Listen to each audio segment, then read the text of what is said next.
अभी मैं एक प्रॉब्लम को डिस्कस करूंगा। इस प्रॉब्लम को जेईई एडवांस्ड 2017 में पूछा गया है। देखिए क्वेश्चन आपका क्या है। 3 vectors P, Q and R are shown in the figure. Let S be any point on the vector R. यानी वेक्टर R पर आपका एक पॉइंट आपका S है। लेकिन अगर डायग्राम में अगर आप क्लियरली अगर डायग्राम को देखिएगा तो डायग्राम में क्लियरली आपको ये पता नहीं चलेगा कि वेक्टर R आपका कौन सा वेक्टर है। तो लेकिन यहाँ पर हाँ, इस प्रॉब्लम में एक इंफॉर्मेशन आपका दिया हुआ है कि vector R is equal to Q minus P, vector Q minus vector P। तो यहाँ पर देखिए क्या है कि अगर हम लोग इन ट्राइंगल OPQ में triangle law of vector addition को अगर अप्लाई करें तो लिखा जा सकता है OP vector plus PQ vector is equal to आपका क्या हो जाएगा OQ vector. OP plus PQ is equal to OQ। तो यहां से देखिए लिखा जा सकता है PQ vector is equal to OQ vector minus OP vector. और अगर आप डायग्राम में अगर आप देखिए तो जो हमारा OQ वेक्टर है ये हमारा वेक्टर Q है और OP वेक्टर जो है OP वेक्टर यही हमारा आपका वेक्टर आपका P है। और यहां देखिए प्रॉब्लम में ये इंफॉर्मेशन दिया हुआ है कि vector Q minus vector P is equal to आपका क्या आपका वेक्टर R, यानी यही आपका क्या हो गया, ये वेक्टर R हो गया। यानी कहने का मतलब PQ वेक्टर ये आपका इक्वल है किसके, आपका वेक्टर R के। मतलब यहां पर वेक्टर जो होगा P से Q की तरफ आपका डायरेक्टेड होगा। उसके अंदर distance between the points P and S, यानी P और S के बीच का डिस्टेंस आपका प्रॉब्लम में दिया हुआ है PS इक्वल टू दिया हुआ है B टाइम्स वेक्टर R का मॉडुलस। उसके बाद देखिए हम लोगों को यहां पर बताना है the general relation among vectors P, Q and R, sorry P, Q and S। P, Q और S के बीच में आपका क्या आपका रिलेशन होगा, इसी को हमको यहां पे बताना है। तो ऑल द 4 ऑप्शंस को अगर आप ध्यान से अगर ऑब्जर्व कीजिएगा तो सभी ऑप्शंस में लेफ्ट हैंड साइड में आपका वेक्टर आपका S है। लेफ्ट हैंड साइड में देख रहे हैं सभी में आपका वेक्टर S है। यानी यहां पर हम लोगों को वेक्टर S को कैलकुलेट करना है। और राइट हैंड साइड में देखिए 2 वेक्टर्स आपका इन्वॉल्व है P एंड Q। तो यहां पर देख रहे हैं सभी ऑप्शंस में वेक्टर S है। तो यहां पर देखिए जो अगर डायग्राम को अगर आप ध्यान से अगर आप ऑब्जर्व करिए तो OP वेक्टर हमारा आपका वेक्टर P है, OS वेक्टर हमारा आपका वेक्टर S है और OQ वेक्टर हमारा आपका यहां पर आपका वेक्टर आपका Q है। तो देख रहे हैं OS जो है ये आपका इस ट्रायंगल का भी पार्ट है, ट्रायंगल OP, ट्रायंगल OPS का भी ये पार्ट है और आपका ट्रायंगल OSQ का भी पार्ट है आपका OS।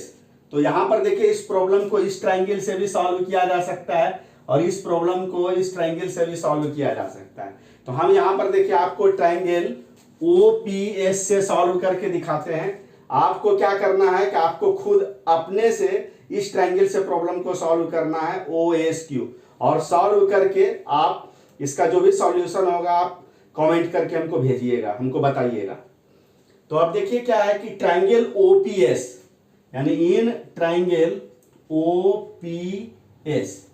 OPS में देखिए triangle law of vector addition को हम लोग यहां पर हम लोग यूज करते हैं। तो इसको लिखा जा सकता है OP plus PS vector is equal to आपका क्या हो जाएगा, आपका OS vector from triangle law of vector addition. तो OP देखिए किसके बराबर है, आपका वेक्टर P के बराबर है। PS को रहने दीजिए PS वेक्टर और OS वेक्टर हमारा आपका क्या वेक्टर S है।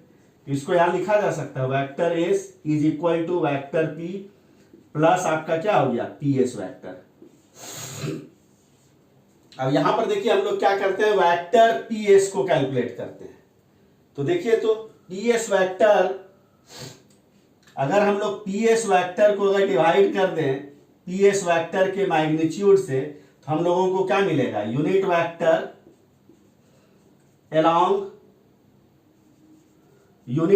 अलोंग पीएस वेक्टर मिलेगा। एंड पीएस वेक्टर को डिवाइड कर देते हैं उसी के मैग्नीट्यूड से, तो पीएस वेक्टर के अलोंग जो यूनिट वेक्टर है वो आपको मिल जाएगा।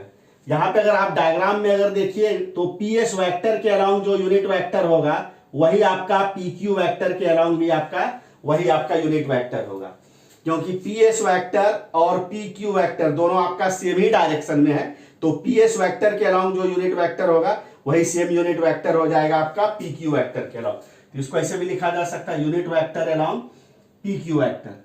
और हम लोगों को मालूम है कि अगर पीक्यू वेक्टर के अलोंग अगर आपको यूनिट वेक्टर अगर निकालना हो तो पीक्यू वेक्टर को डिवाइड कर देते हैं पीक्यू के मैग्नीट्यूड से। तो यहां पर देखिए, तो यहां पर आपका क्या हो गया, पीएस वेक्टर डिवाइडेड बाय आपका क्या हो गया, पीएस हो गया।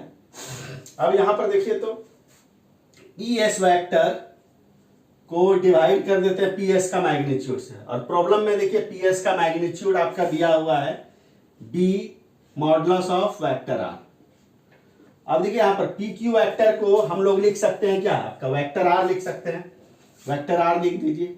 और पीक्यू को क्या लिखा जा सकता है, वेक्टर आर का मॉडुलस लिखा जा सकता है। तो यहां देखिए ये वेक्टर आर का मॉडुलस कैंसिल आउट हो गया। तो यहां पर देखिए तो बचा क्या, PS vector divided by B equal to vector R. तो इसको लिखा जा सकता है PS vector is equal to लिखा जा सकता है बी वेक्टर आर। और यहां देखिए बी और वेक्टर आर देखिए प्रॉब्लम में दिया हुआ है vector Q minus vector P. इसको लिखा जा सकता है वेक्टर क्यू माइनस आपका क्या हो गया वेक्टर पी। इसको लिखा जा सकता है B Q vector minus B P vector. अब हम लोग क्या करते हैं, देखिए ये जो हमारा पीएस वेक्टर है इस पीएस वेक्टर को हम लोग इस इक्वेशन में रख देते हैं।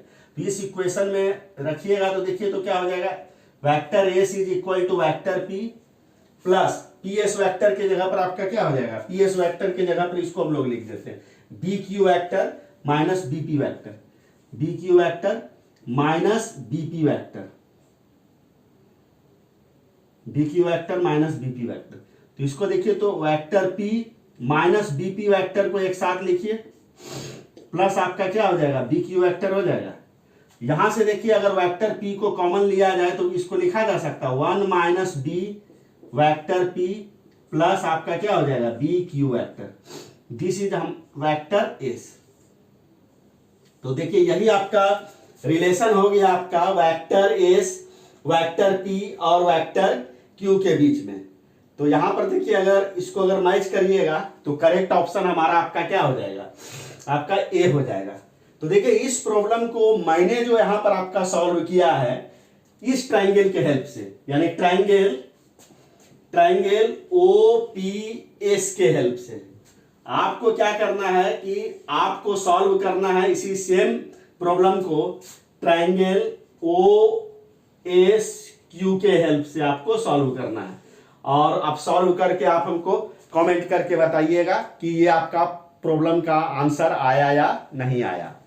तो इस प्रकार से इस क्वेश्चन को मैंने सॉल्व कर दिया। अगर इस क्वेश्चन के सॉल्यूशन को समझने में आपको कहीं पर भी किसी भी ढंग का डाउट आएगा तो आप कमेंट आप जरूर कीजिएगा।